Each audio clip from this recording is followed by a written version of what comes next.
Sejam todos muito bem-vindos a mais um Economia Dia a Dia, que é o programa do Sindicato dos Economistas do Estado de São Paulo, em parceria com o Corecon. Eu vou evitar fazer introduções hoje, eu vou direto apresentar minha convidada, que é a Mara Rubia Domingues, que vai falar com a gente sobre ESG. Talvez você não saiba o que essa sigla significa ainda, mas provavelmente ela já impactou a sua vida de uma forma ou de outra. Mara, obrigado por ter aceitado conversar conosco sobre esse tema. A gente já tangenciou essa pauta ao longo das temporadas do Economia Dia a Dia, mas eu acho que as pessoas ainda não estão muito familiarizadas com isso. Explica para a gente o que é, fala da sigla em inglês, traduz para a gente aqui no português e obrigado por ter aceitado conversar conosco. Bom, primeiramente quero agradecer a oportunidade de estar aqui no momento muito feliz, que é o sindicato está aí no ano de celebrar 90 anos de trajetória, de uma jornada que traz muitas histórias, e ser o mês das mulheres. E está trazendo um tema que é muito discutido, que é muito falado, mas com várias interpretações que de fato diferem do que é a real. Antes de começar no tema, eu quero pedir sua licença para fazer minha autodescrição. Fica à vontade. Que eu sou uma mulher branca, de olhos castanhos, cabelos claros, né, mais para o castanho. E eu estou usando uma camisa mais na cor azul. E por que eu acho que isso é importante para a gente poder estar introduzindo a pauta do ESG? Porque o ESG, ele significa o ambiental, que é o E, o social e o G de governança. E eu vejo que essas três letrinhas, elas se correlacionam para fazer todo um sentido de um contexto, numa visão holística do que representa a atividade do economista. Então, o economista hoje, na transição do seu papel na pauta da metodologia do ESG, ele traz uma essência muito importante e significativa. Porque quando a gente faz uma análise econômica, financeira, considerando os impactos daquela organização no contexto das empresas do setor privado, a gente precisa entender que o economista ele tem condições de mapear e direcionar os impactos socioambientais que envolvem todas as partes interessadas de uma organização da empresa. Voltando um pouquinho no sistema de o que significa esse papel, esse envolvimento.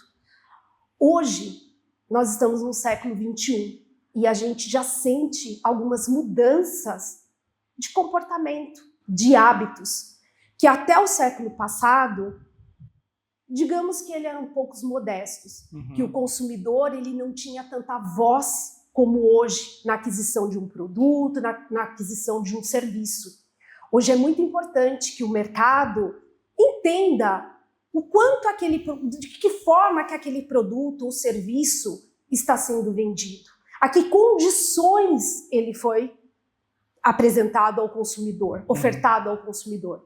E aí entra o ESG, que é uma metodologia que ela traz um mapeamento de um capitalismo voltado para partes interessadas. E a gente não quer falar aqui hoje de termos técnicos, e que não é objetivo, mas a gente conhece muito a palavrinha de um capitalismo de stakeholders. Ou seja, eu vou chamar para esta conversa todas aquelas pessoas que, de uma certa forma, estão ligadas diretamente ou indiretamente com o negócio da minha empresa.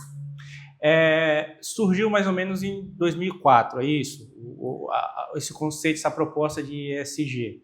Pelo que eu pesquisei, foi uma iniciativa do Pacto Global com o Banco Mundial. Então, assim, foi o capitalismo falando para os seus que há uma mudança de comportamento das pessoas e que esse grupo precisa ficar atento a isso, né? Por que ainda não se tem tanto conhecimento sobre? É pouco divulgado para a população de uma forma geral, É pouco cobrado dos governos que isso seja de fato implementado nas empresas? Ou o governo não deve ainda se envolver sobre isso? Bom, a gente dá uma olhada, quando a gente fala do ESG, a gente imagina que é uma pauta para as grandes empresas. E, na verdade, não é. É uma pauta que envolve as pequenas e médias empresas, no contexto de uma grande parceria.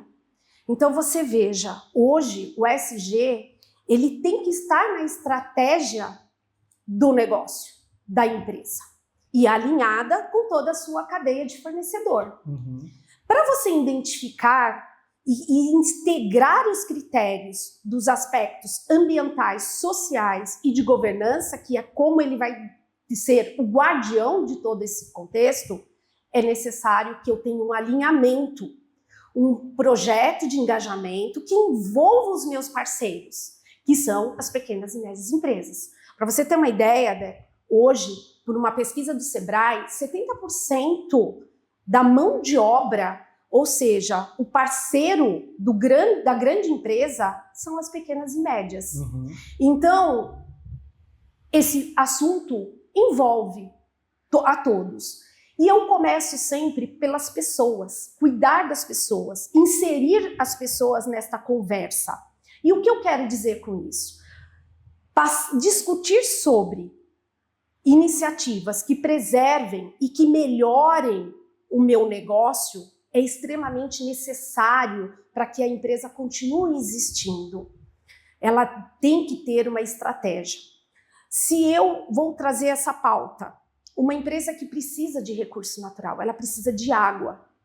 É necessário que ela seja estimulada e mobilizada a ter um plano de conservação dessa água, recuperação dessa água, ou coletar, enfim, ela precisa buscar uma eficiência com esse recurso natural. Por quê? Porque ele depende exclusivamente para a continuidade da minha empresa. Então, se eu não considero o item material do ambiental, recurso, para a existência do meu negócio, há uma grande chance de eu não ter a perenidade que eu desejo ao longo do tempo. Um outro ponto, considerando as pessoas, o lado social. É muito importante hoje, nas organizações, mapear quem são meus colaboradores diretos, aonde eles dão, como que é o transporte deles até aquela determinada planta. E para eu identificar, para que eles tenham melhor bem-estar, uma condição de trabalhos que faça sentido para que ele se sinta confortável e que tenha uma produção, uma entrega com mais qualidade, eu preciso ter um processo de governança bem alinhadinho. Isso é importante para a empresa por quê?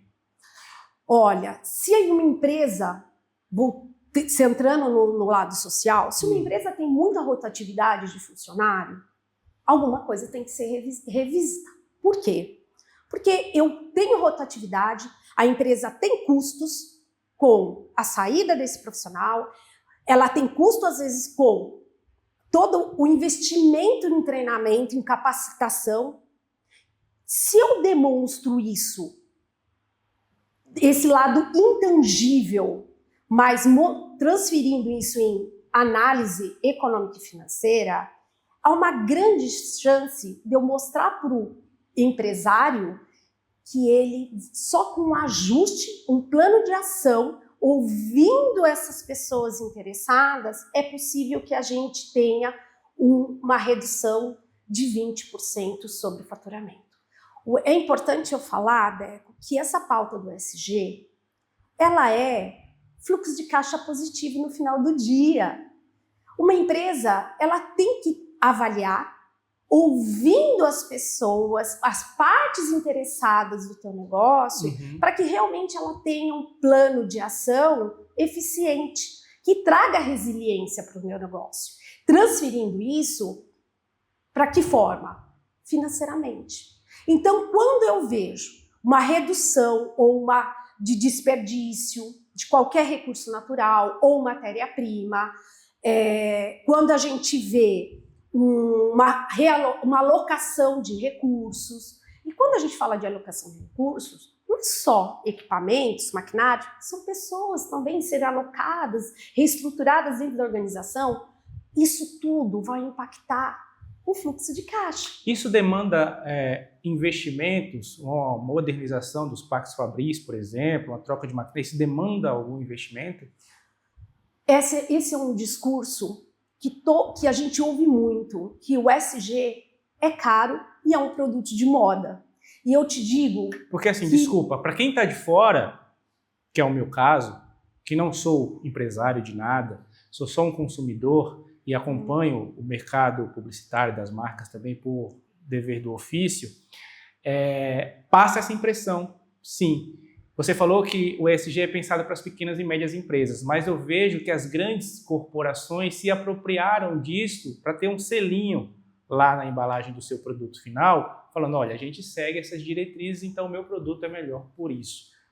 E a gente sabe que, vou usar um exemplo qualquer, sei lá, a Nestlé, ela não produz todos os biscoitos que ela vende. Ela tem outras empresas que produzem isso que estão sob o guarda-chuva da Nestlé. Então, assim, talvez a Nestlé cumpra todas essas demandas, mas as outras empresas menores que servem de matéria-prima, servem a matéria-prima para ela, não cumpram. E aí, o consumidor final, eu estou preocupado se em alguma etapa dessa cadeia produtiva foi utilizado, sei lá, trabalho escravo, mão de obra infantil. Essa é a minha preocupação enquanto consumidor. Eu não necessariamente estou preocupado se houve uma economia de água ou menos emissão de gases dentro desse processo. Para a grande marca, ela colocar que ela produz menos gás carbônico vai chamar a minha atenção na hora que eu estiver lá com todos os produtos na prateleira. Mas para as pequenas e médias, talvez isso não chame tanta atenção. E aí, para mim, enquanto consumidor, saber que a empresa menor desse guarda-chuva está economizando água, não faz diferença. Então, tem essa percepção de que é caro, que é algo da moda e que está sendo apropriado só pelas grandes marcas. O que eu entendo, né? Hoje, as empresas de grande porte, como você mencionou, elas se apropriaram, né, da metodologia do ESG, dessa pauta.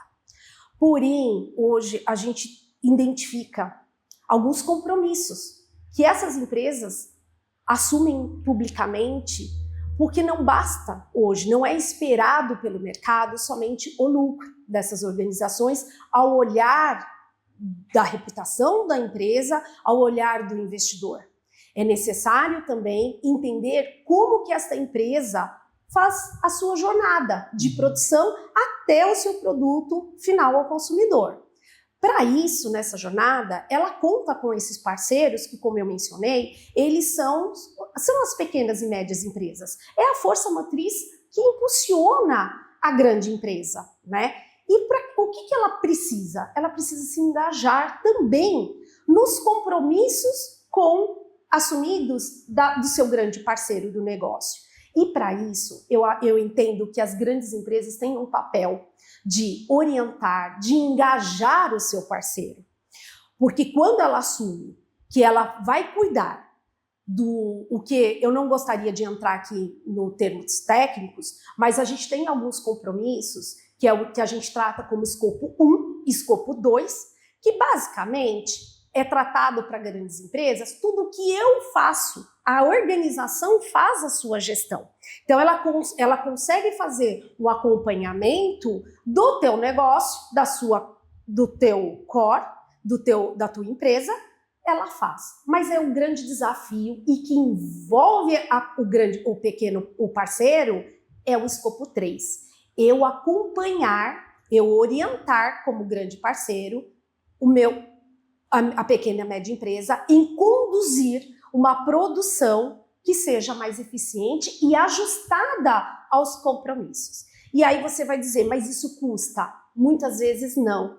Basta uma alocação, porque pela força da lei, algumas iniciativas que eu já identifiquei com a minha trajetória em trabalhar com esse público, que são as pequenas e médias empresas, elas já fazem muitas iniciativas dentro dos compromissos assumidos do seu parceiro, que é muito voltado com a metodologia do ESG. Só que, qual é a dificuldade? Elas não sabem como reportar isso ao mercado. Elas não sabem como reportar. Então eu digo, primeiro a gente se faz um diagnóstico. Identificou o ponto inicial da empresa, identificou quem é o seu grande parceiro, vamos trabalhar, orientar para que ela tenha uma jornada consistente, para que ela continue mantendo uma parceria sustentável. Porque, na verdade, a gente não vai querer comprar como consumidor um produto que foi fabricado com uma mão de obra escrava. Nós, como consumidor, nós também nos sensibilizamos com esse tipo de comportamento. Apesar de já termos a força da lei, né, os órgãos responsáveis que inibem, estão ali para fiscalizar e tomar suas devidas providências. Só que nós, consumidores, neste momento, neste século, que eu digo que estamos de transição, tem poder na fala. E as redes sociais vai muito ao encontro disso. Então, o ESG não é caro. Ele precisa ser entendido. Ele não tem uma receita pronta. Porque, como eu digo, uma planta localizada de um grande parceiro em uma determinada região, ele tem as externalidades que são ao seu entorno, que ele também atua, ele também, no seu plano de ação, ele pode chamar para conversa, porque pode interferir diretamente no faturamento do teu negócio. Então, hoje, ele analisa o que eu faço, o que eu internamente no meu negócio, e eu olho para minhas externalidades. E aí a gente conta aí com uma metodologia que a gente traz, que é a dupla materialidade, de identificar o tema que é prioritário para que eu tenha um plano de ação que envolva o meu negócio, que seja mais prioritário. E eu vou traçando uma jornada para se tornar meu negócio mais longevo, perene no mercado. Você falou na sua resposta que existe uma lei. Existe uma lei de ESG no Brasil? Não, a gente não... Você citou a palavra lei. Então não existe uma regulamentação para isso. O que a gente existe hoje, tá? E existem alguns movimentos, né? Inclusive nós vamos ter a COP30, que eu acho que vai trazer muito tema da busca de ações concretas, né? Porque a gente já está sentindo muitas mudanças. Uma empresa hoje, se ela precisa, e todas, né? Precisa do recurso natural, que seria a água, se ela não fizer uma boa gestão do uso desse recurso, vai impactar no preço do seu produto. Então, tem que ser revisto alguns processos que busquem maior eficiência para a entrega do produto e do serviço. Então, eu vejo avanços com a agenda do ESG, muitas ações, porque é uma pauta para negócio. O ESG, ele procura equilibrar o que é bom para o planeta, o que é bom para o meio ambiente, o que é bom para as pessoas e gerando um resultado, o lucro. Então, uma empresa, ela não vive se ela não tiver uma margem de lucro, se ela não tiver uma... Só que hoje, com essa transição, vamos colocar de um capitalismo voltado para o olhar do investidor, passando por este momento com o ESG, de um capitalismo voltado para partes interessadas, olha que bacana, olhar para a empresa, entender que ela se compromete com alguns compromissos socioambientais que vão além do simplesmente geração de lucro. Entendi. Eu entrego um resultado. Mas você acha que existe a demanda para a criação de uma legislação sobre isso? A gente tem hoje alguns órgãos, inclusive eu participei da construção da PR 2030. A PR 2030 da ABNT. Ela procura trazer de uma forma estruturada, mas numa linguagem de técnico para uma linguagem simples, onde as pessoas vão encontrar os temas principais que envolvem o ESG para poder potencializar e implantar no teu negócio. Então, a PR 2030 da ABNT, ela não se tornou uma norma, mas ela tem um caminho para início de uma jornada onde você se identifica com um diagnóstico bem elaborado da organização, para que possa traçar os passos seguintes. Então, isso está mobilizando muito as políticas públicas, porque ela não é uma obrigatoriedade, mas ela começa a ter políticas que vão auxiliar. E para isso eu vou te trazer hoje, para as organizações, a logística reversa.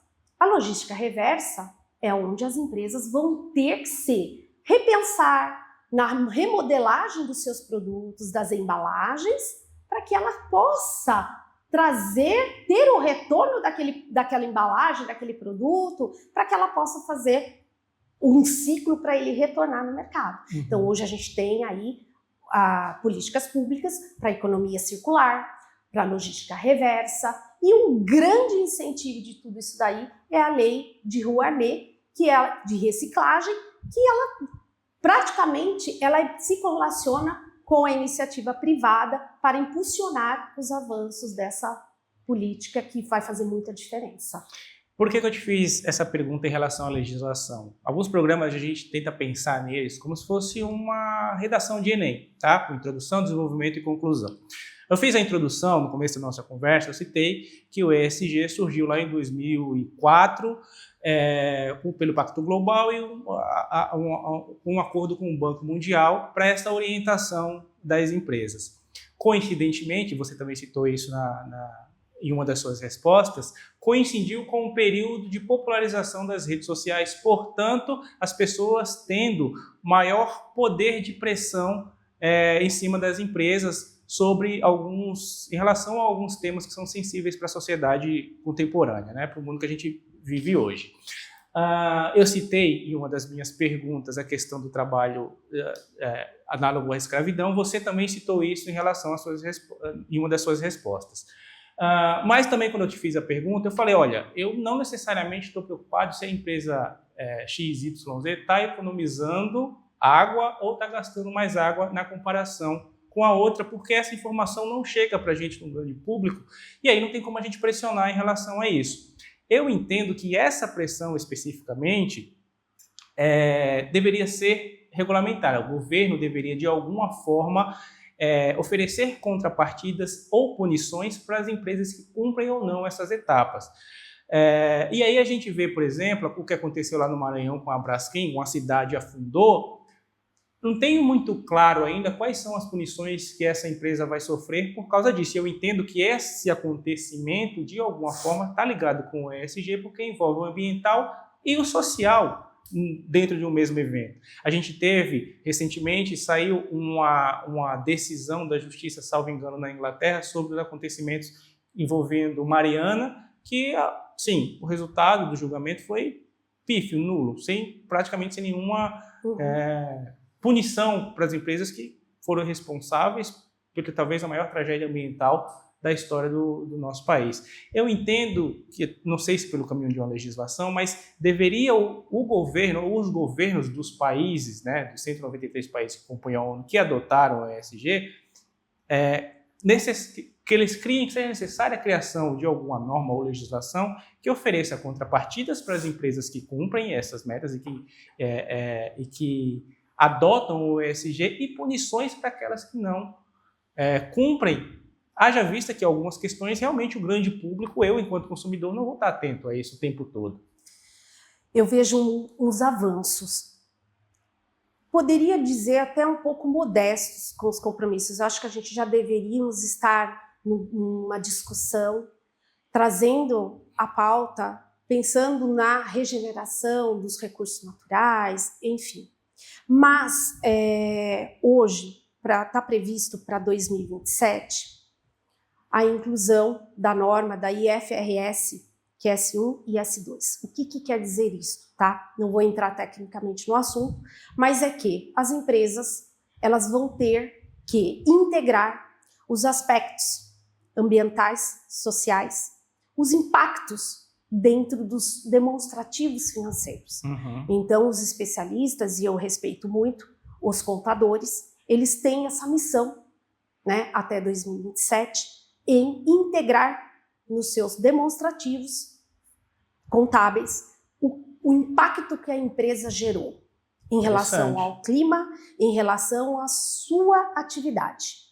Então, isso já é um avanço. Por quê? Porque é uma jornada em construção, em transformação, onde a gente vai estar trazendo uma discussão que não basta, como empresário, produzir, mas não entregar e não dizer como que eu produzo, né? Apesar que a gente tem leis muito bem fundamentadas, ambientais, temos leis trabalhistas referentes aos profissionais, né, que dedicam, mas a gente precisa mostrar, dar essa intangibilidade ser mostrada em formas de números, porque essa é a leitura do empresário. Sim. Ele quer saber quanto me custa, né? E aí, Deco, eu vou te perguntar, não tem mais como ele dizer de não se comprometer com esses aspectos socioambientais. Esses compromissos vão ser muito bem, cada vez mais o mercado vai cobrar. Se eu trago para essa pauta, hoje, até dei uma olhada hoje pela manhã, um relatório sobre a taxonomia europeia. E ali me chamou um pouco a atenção que hoje de 35% a 70% a gente importa matéria-prima, insumos, para a fabricação de produtos internos. E aí eu falei, poxa vida, se essa empresa não entender a necessidade dela se comprometer com o impacto que ela gera em seu negócio, seja dentro da sua organização ou seja nas externalidades, ela vai estar comprometida. Então eu vejo que apesar da gente buscar uns avanços políticos, força pública, o mercado já está dizendo isso. E a empresa quer continuar no mercado, ela pensa em sua perenidade, ela vai se adequar. Não vai ser necessário, vai ser impossível ela simplesmente querer fazer somente o que é previsto em lei. Ela vai ter que fazer algo a mais. Se espera isso. E isso de uma forma que não aumente o custo, o preço para o consumidor. Porque o consumidor, ele quer um produto que, vamos colocar, que seja sustentável, que ele não tenha um trabalho, que ele tenha uma rastreabilidade do seu parceiro do negócio, né? Onde que foi fabricado, quem que foi. Então, que seja mapeado todo esse processo da cadeia de valor, só que ele também não quer pagar. Então, aí se necessita, vamos reestruturar um processo na empresa, em toda a organização, incluindo isso na estratégia para que faça sentido para a organização, que é o grande parceiro, e estendendo isso à sua cadeia de fornecedor. Quando o governo francês usa a questão ambiental para tentar barrar o acordo entre o Mercosul e a União Europeia, usando o argumento do ambiental, a gente sabe que, na verdade, a preocupação não é essa, é uma questão de protecionismo dos agricultores franceses, mas é um argumento válido que reverbera para as pessoas mundo afora. O ESG pode ser usado como uma arma, ou melhor, como um escudo contra essas acusações? Eu vejo o ESG como uma oportunidade de você mapear os riscos, mitigação dos riscos, para ter uma melhor gestão, resiliência do seu negócio. Então, o ESG, eu não entendo e não vejo como algo que seja punitivo, mas eu acho que algo que seja necessário. É uma pauta que ela deve ser integrada dentro da estratégia das organizações e tendo isso muito claro para se estender nas partes interessadas, que são os parceiros do negócio, os fornecedores ou os colaboradores. Eu provoco aqui a mudança da transformação da cultura, que eu acho que é uma mudança, uma transformação da cultura organizacional, alinhada com esses valores. Então, antes de ter esse avanço dos questionamentos da União Europeia, que tá movimentando isso, ainda não tem claro as exigências, mas a gente sabe que aquele grande parceiro, ele já está se comprometendo. Então, ele vai querer manter uma cadeia de fornecedores condizentes com seus compromissos, alinhadas com a sua cultura da transformação. E nisso, Deco, eu trago a questão da inovação. Neste momento, não dá para falar de inovação sem falar de sustentabilidade. E não dá para falar de sustentabilidade sem pensar em inovação. Então, a gente tem que trazer para a pauta na organização, colocando todas as partes, e eu falo grande importância de um comitê na organização, um comitê constituído por pessoas que possam trazer, que possam ter a liberdade de falar e propor melhorias dentro desse processo, para que ele realmente faça sentido para aquela organização. O ESG ele é uma metodologia eficiente se ele for trabalhado e considerado os temas prioritários e as pessoas, mapeamento muito eficiente das pessoas que estão envolvidas para o negócio. Caso contrário, se eu adaptar o mesmo modelo, mesmo que seja dentro de uma organização, mas sem entender o território, a região onde as plantas estão localizadas, eu tenho um problema sério de não ter o resultado eficiente, resiliente da organização como um todo. Como o ESG conversa com os grupos ambientalistas, que falam muito em preservação, quando vocês estão falando da questão da sustentabilidade, ou seja, da compensação? Como que é essa relação e essa conversa com esses grupos? Eu entendo que a gente precisa ter um plano de ação mais próximo. Eu acho que aqui existe um propósito que tem que ser muito bem alinhado e, eu diria, bem arrumado entre todas as partes interessadas. Por quê? Porque o especialista, o ambiental, ele é tão importante quanto um outro especialista, seja um advogado, seja um economista. Cada papel neste processo é muito bem definido e alinhado. O economista, ele tem um papel extremamente importante, porque ele vai trazer uma visão holística de todo o negócio, beneficiando as partes interessadas. Então, é a equação de equilibrar os benefícios para a sociedade, para as pessoas, para o planeta, para o meio ambiente, gerando lucro, é extremamente necessário. E esse é o grande desafio, de você ter uma agenda transversal. Ou seja, todos precisam se conversar, todos precisam estar nesta conversa para que o objetivo, o propósito seja atingido. E hoje essas pessoas estão, esses grupos estão, ou ainda não? Ainda há resistência? Dentro do âmbito das organizações, eu vejo avanços, eu acho que está havendo conversa, né? Então, haja vista a infinidade que a gente pode hoje obter informações sobre o ESG, sobre melhorias de processo, eu acho que não tem mais como não estar incluído, né? Eu acho que essa jornada de transição para esse século XXI, ele demanda essa conversa. Então, a gente precisa que todos contribuem e que todos ajudam, porque, afinal de contas, a gente quer o melhor para nós e para as futuras gerações, um mundo que seja mais inclusivo, um mundo que tenha oportunidades, que seja sustentável. Eu fiquei feliz que você falou, antes de a gente começar a gravar, você citou a minha última conversa com a Renata Belzunces, economista, pesquisadora do DIEESE, que veio aqui para a gente falar sobre meio ambiente. Você falou que assistiu, eu fiquei feliz de você ter assistido, não ouvi críticas da sua parte em relação à minha condução da entrevista, então assim, escapei de mais uma, não sei até quando escaparei, mas então eu não perguntei muita, consegui conduzir, não falei muita bobagem. Os convidados nunca falam bobagem, obviamente, só respondem as bobagens que eu pergunto.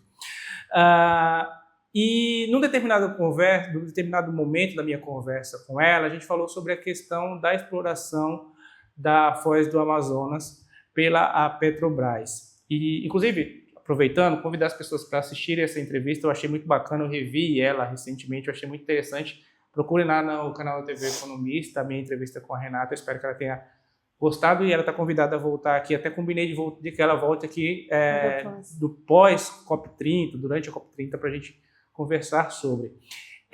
E aí, no mundo ideal, na minha conversa com ela, ela falou, olha, o ideal seria que não fosse explorada essa região, para a gente não correr o risco de causar uma tragédia ambiental naquela área.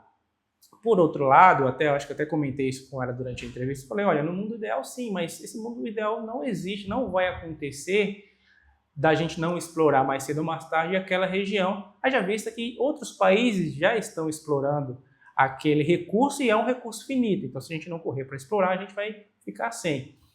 Após minha entrevista com a Renata, eu fui pesquisar sobre e eu vi que muitos especialistas falam da Petrobras como sendo uma das empresas mais capacitadas no mundo para fazer esse tipo de exploração.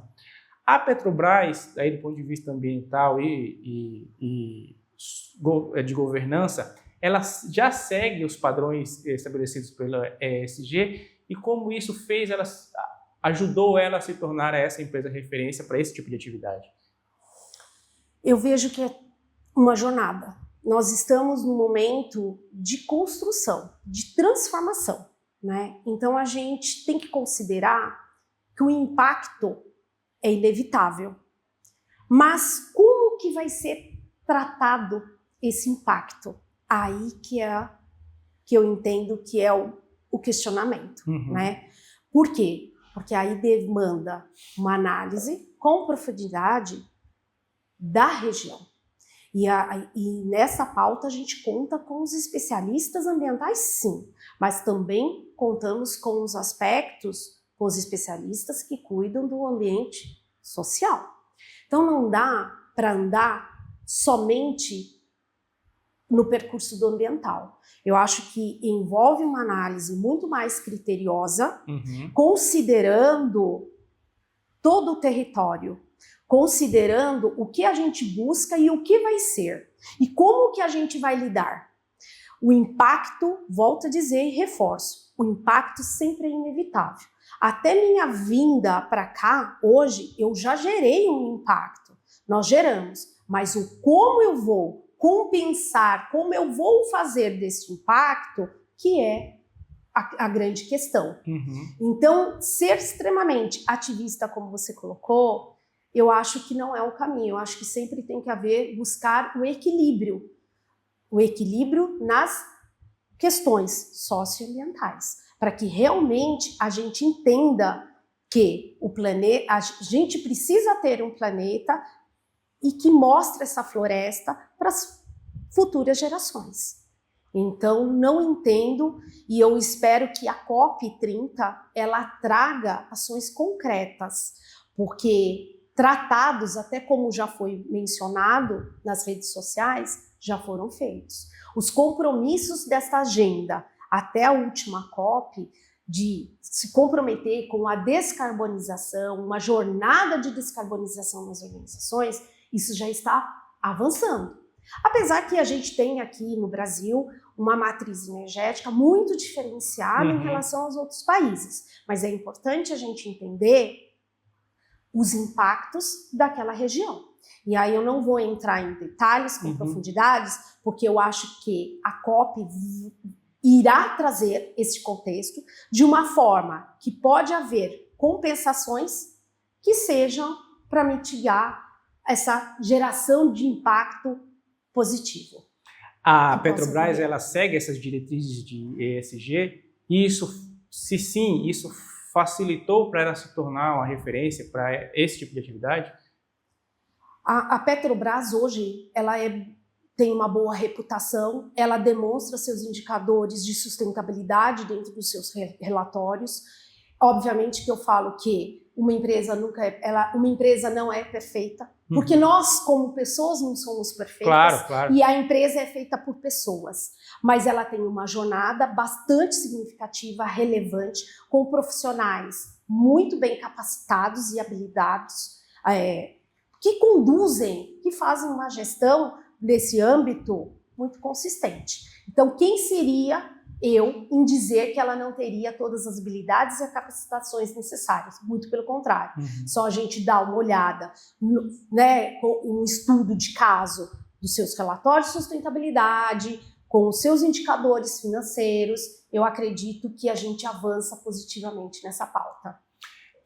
Eu vejo muito, e aí até citei há pouco o exemplo da França, mas os Estados Unidos também usam muito desse argumento de fiscalizar os produtos brasileiros para saber se eles têm se eles, desde a sua fonte até a sua entrega, se o caminho deles cumprem todas essas exigências pedidas pelo ESG.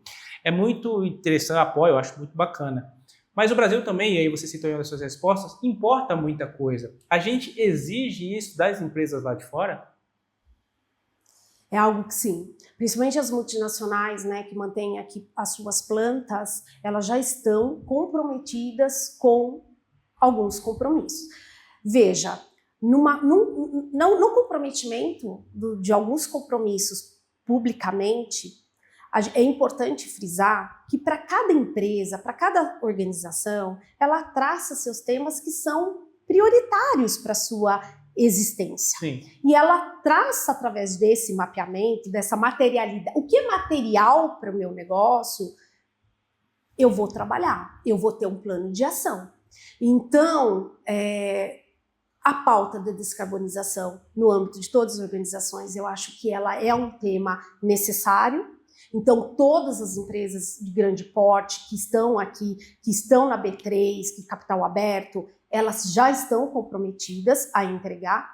E eu vou voltar num tema que eu passei rapidamente, que é o da questão do escopo, O escopo dos seus compromissos é muito importante, porque o escopo 1 e 2, o 1 é basicamente, como organização, o que eu gerencio dos meus impactos. E o 2, basicamente, é o quê? Qual o meu impacto sobre o clima, Então, isso é factível para a organização fazer a gestão. Mas o escopo 3 é basicamente a cadeia de valor. É o meu parceiro do meu negócio, que é o que você traz.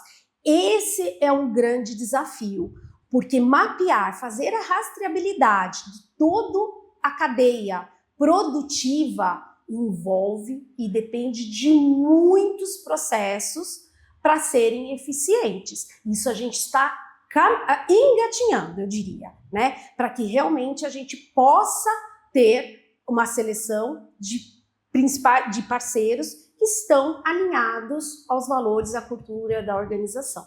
Então, quando a gente vai importar, sei lá, aço dos Estados Unidos, a gente tem essa preocupação? Sem dúvida, sem dúvida. Quando você faz, principalmente os fornecedores, quando você faz a importação, a gente está olhando para alguns critérios que é material, que é prioritários para o meu negócio. Aí eu olho. Ele olha e se enquadra dentro do compromisso assumido. Para a gente partir para o final do nosso bate-papo, quando eu estava pesquisando sobre ESG, eu vi também que a questão da diversidade é algo que está dentro desse escopo, conforme você falou. Quando a gente está falando de diversidade dentro do ESG, a gente está falando do quê exatamente? Raça, gênero, é o quê? Esse é um ponto muito, muito importante, porque realmente o papel do economista é fundamental para demonstrar o que é a diversidade dentro da organização. E eu digo, quanto mais pessoas diversas, plurais, mais estímulo à inovação e capacidade de traçar um alinhamento voltado para a resiliência do meu negócio é necessária. Então, falar que nós precisamos ter mais mulheres já é um avanço ainda, né? Hoje nas organizações a gente não atingiu, mas a gente tem um papel importante, principalmente com a igualdade de salarial entre homens e mulheres. Mas as organizações, elas se comprometem hoje, tá? Tem um relatório, principalmente se ela tiver na B3, tem um relatório Pratique e Explique, que é onde ela demonstra no item da diversidade o quanto que ela se comprometeu com a igualdade de gênero, raça, como você mencionou, com toda, para deixar mais plural e diverso a sua organização. O que ainda eu digo que a gente está avançando, mas não da forma como deveríamos, é nos cargos de liderança. Que ainda a gente vê, em questão de homem e mulher, a gente vê a mulher ainda muito abaixo, né, no percentual nem de 40% em relação aos homens brancos ainda, que são identificados. Então a gente está vendo o avanço, é tudo uma construção, Deco. Não existe empresa perfeita, existe empresa com uma intenção de fazer. E hoje algumas, para ela estar numa B3, para ela vai ter que se comprometer e mostrar isso para o mercado. Não basta só ela dizer, olha, para o tema material da minha organização, o prioritário é este tema, sei lá, cuidar de pessoas, o lado social. Mas isso é importante? É uma empresa que ela cuida das pessoas? Ela tem muita rotatividade de funcionários? Então, o mercado vai estar vendo os indicadores dela. E essa análise o economista faz. Ele pontua para o mercado como que está o indicador dentro da diversidade. Ele faz essa comunicação ser mais fluida. Porque a comunicação, neste processo, ela é fundamental. Ela tem que ter muita responsabilidade, ela tem que ter muita ética, ela tem que ter muita, até diria, um jeito cuidadoso de se comunicar para o mercado. Porque ainda a gente pode ter desvios que possam impactar os resultados da organização. E não é isso que a gente quer. A gente quer que a empresa ela melhore, ela se comprometa com uma jornada voltada para a sustentabilidade. Não é do dia para a noite que ela muda. A cultura organizacional, hoje, ela gera, para você enraizar, ela leva um século.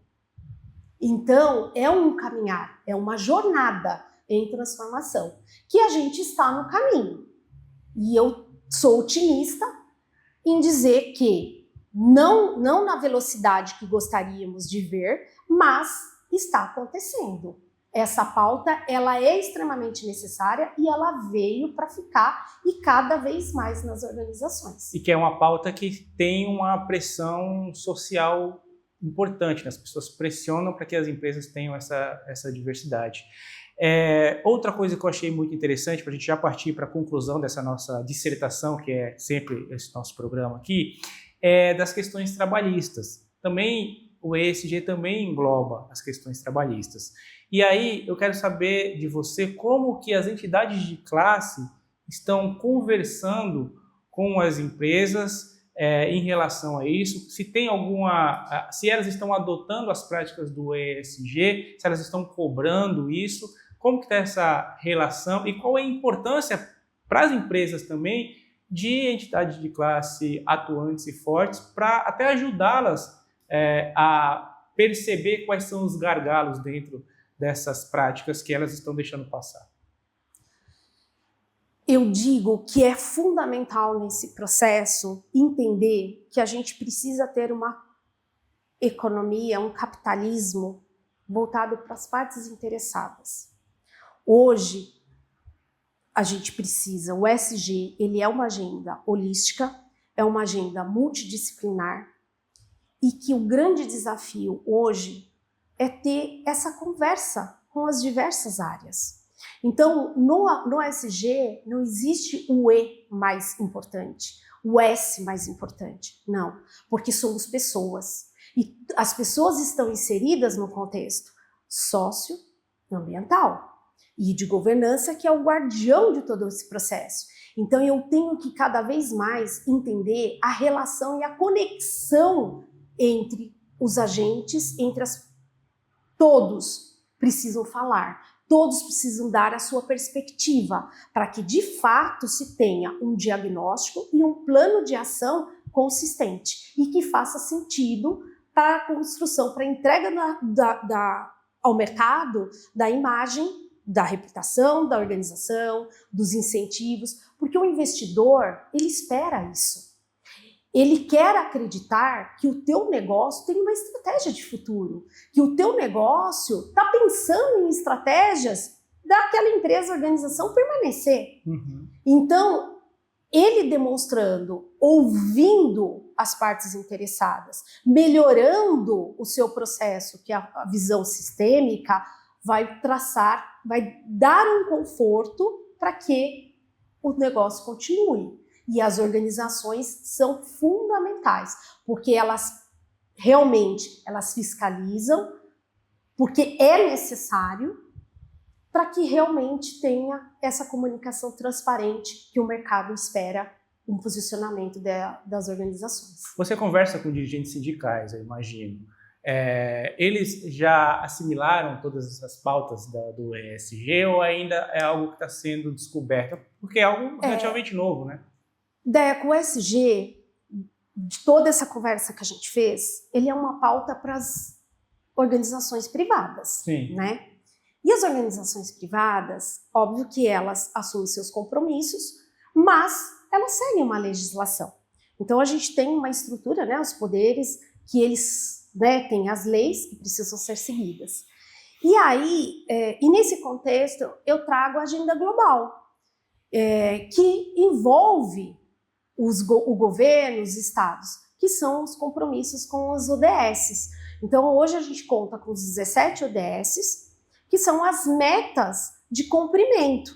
Então, o órgão público, os sindicatos, eu vejo avanços, mas precisamos estrategicamente consolidar ações práticas que correspondem aos objetivos traçados. Então, a agenda está posta. A gente precisa agora cumprir. E eu acho que esse papel é das organizações, como você mencionou. São os sindicatos, é o governo. Eu acho que é um conjunto, é uma aproximação, trazendo uma nova perspectiva e que precisamos nos unir, precisamos nos aproximar para que a gente tenha, de fato, ações concretas que melhorem o mundo que a gente está vivendo. Mara, para a gente encerrar, e aí, para mostrar para o pessoal de casa que esse programa ele dá uma volta assim, ó. A gente parte daqui, vai e fecha o ciclo. Verdade. No começo da nossa conversa, você falou que o ESG é pensado para as pequenas e médias empresas. Assim como é algo novo que está sendo implementado aos pouquinhos, tem toda essa trajetória que teve o início, mas que a gente ainda não sabe o caminho completo para ser concluído. Para quem está assistindo isso, para quem teve contato com esse conteúdo que nós colocamos aqui e quer começar a implementar isso na sua pequena, na sua média empresa, e melhor, quer começar a ter a preocupação com os seus fornecedores, se eles estão seguindo essas diretrizes postas pelo ESG, qual conselho você daria e qual o caminho que essas pessoas devem seguir para começar a ter o entendimento de como funciona e a implementação e tal? Quem que eu procuro para fazer isso? Bom, primeiramente, se é um parceiro de uma grande organização, obviamente ele já está sendo orientado, engajado a se adequar às regras, aos compromissos da grande empresa, né? Uhum. Então isso já está muito bem definido. Pensando no microempresário, na pequena empresa que ela vive, né, indiretamente ela possa atuar, eu diria para olhar o que preciso ter para o meu negócio existir. O que sustenta o meu negócio? Né? Eu até brinco e eu vou contextualizar. Eu visitei uma cidade de 12 mil habitantes em que a fonte de renda é muito limitada por falta de indústrias nessa cidade muito pequena, no sul no interior de São Paulo. Muitas mulheres se uniram para uma apoiar a outra e entender o que ela pode melhorar no seu trabalho manual, no seu artesanato, eu não diria nem é a venda para complementar a sua renda, mas é a fonte de renda para o seu sustento na sua casa. E uma delas dizia, eu quero ser cabeleireira. Então eu acho que assim, ela buscou uma capacitação através de instituições que capacitam gratuitamente, enfim. O que ela precisa? Ela precisa de um recurso natural. Se ela mora, onde ela for montar o seu lugar de trabalho, não tiver água, ela não vai ter condições para trabalhar.